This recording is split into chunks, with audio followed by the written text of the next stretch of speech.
book in the United Kingdom a few years back called Make an Exhibition of Yourself, which has very much become the guide to doing pop-ups in shopping centres. Is used by all sorts of businesses, and in there are kind of my top 10 tips for being in business, and one of them is build a good team around you. Build around a team of experts. We're not all qualified accountants, we're not all technical gurus, we're not all marketing experts. We think we know a lot of little things about everything, but build a team so you do learn, and then you can refine the process, and then you can replicate it. The other thing about expanding out your certainly your RMU operation, for instance, is you've got to be able to supply it. And it could be very convenient that you have an RMU that's 20 minutes drive from where you need to be, from where you live, in order for you to restock. But if the next appropriate shopping mall is 50 miles away and is now no longer an easy journey, that becomes a challenge and takes up time. So, you need to be thinking about that all the time, right? Because, and I've been saying this now for a number of months. I was saying it at a conference in New York for the International Shopping Centre Council back in December, that 2017 is the year of the niche retailer, right? There's never been a better time than there is right now for niche retailing to really take a massive leap forward, right? Just look at, the Limited went out of business just the weekend, this week, I think. Coles is closing stores, Macy's is closing stores, and those jobs will end up going onto online in some way, shape or form, I'm sure, for some of those people. But in terms of the amount of certainly shopping centre real estate that's going to be available, right? There aren't any really big significant retailers that I know of, and maybe you've got some insight into this, that are out there now looking for big places, for big stores.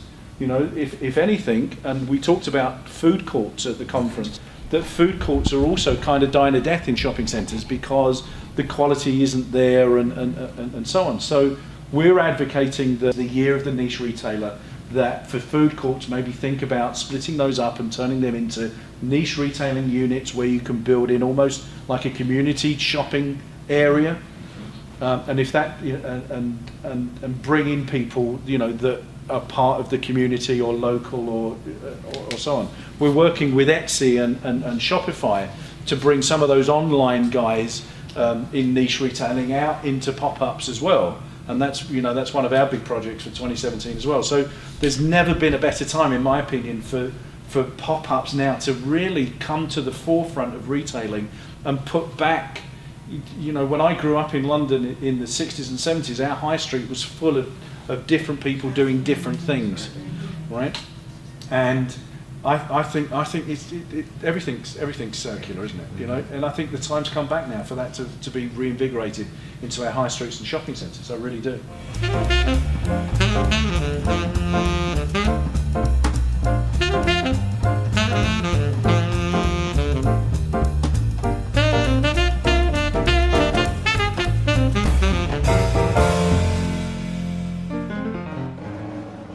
Merchandising is one of the big things for shopping centre owners, about the way that you merchandise and you understand your product. Who's best qualified to know how to merchandise it? You are. So why not just get involved with that? Don't pile it high, don't sell it cheap, don't turn it into a market stall. Turn it into what you want it to be, a professional looking store, be it pop-up or RMU or kiosk. Because what does that say about your business? It says we're professional, we know what we're doing. The other thing around, I don't know if you've noticed this in certainly department stores, is now that less has become more, because of people supplying, being able to supply online and deliver the next day, that you don't have all the colours and all the sizes and so on. But a lot of that comes down to knowing who your customer is anyway, right? Who knows right now who their customer is?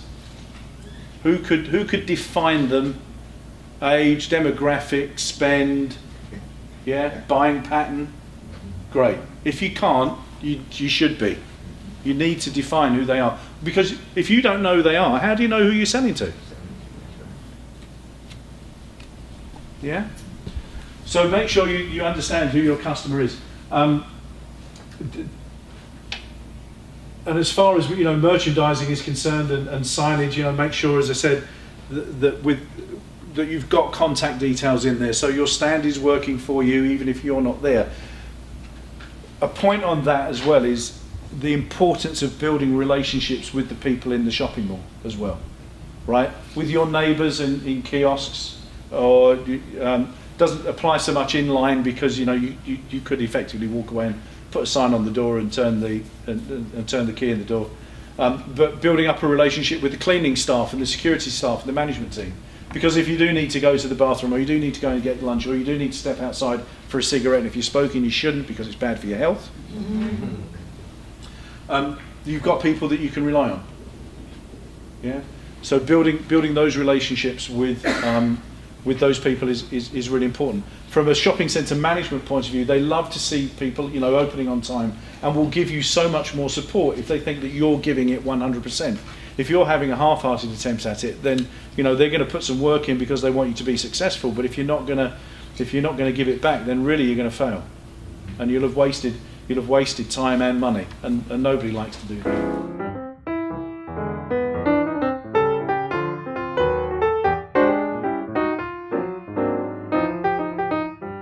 As I said, 2017, as far as I'm concerned, I think is the year for the niche retailer, and with people like Macy's and Sears and as a retailer, with all of this real estate becoming available,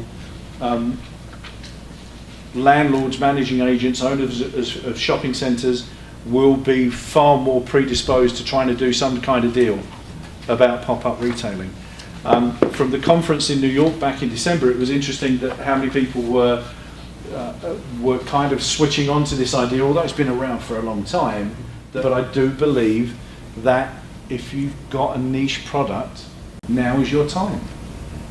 Now, when you're buying something, buy the best you possibly can for your money. Mm-hmm. Yeah, buy cheap, buy twice. There's a train of thought that says niche retailing should be cheap. Right? That's wrong. Niche retailing should be priced to sell whatever the product is. Don't think that just because you're doing a pop-up, you need to be 15-20% cheaper of something of a similar thing. It's not really the case. If you know your customer, if you know what your customer's expectations are in terms of buying power for your product, then you should price it accordingly. Niche retailing, pop-up retailing doesn't necessarily mean it has to be a cheap product in which to sell.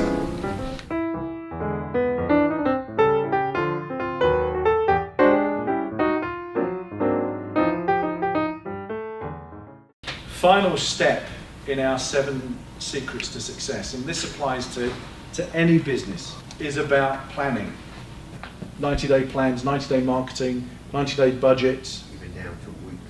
Good, because that's where we're heading. Because from there you should be breaking it down into 30 days and then into weekly things, weekly goals, weekly milestones for your business. So important. And for me, that's as much about planning as anything else. Committing to actually achieving that goal. So if you want to achieve $100,000 in sales by the 31st of March, you commit to doing X, Y, Z. Yeah? And you break it down. In 30 days I'm going to achieve this, in 7 days I'm going to achieve this, and you break it down daily. When we've taught sales teams, we've actually got to the point where we've managed sales numbers in terms of hours as well. Then if you're off on the first hour, you've got to make it up. And it is a case of working smarter, not harder, to achieve those things. The whole importance of this is that if you know where you're going, if you know what your vision is, then you can take everybody along with you in terms of that vision. It's that whole philosophy around healthy mind, healthy body, healthy business.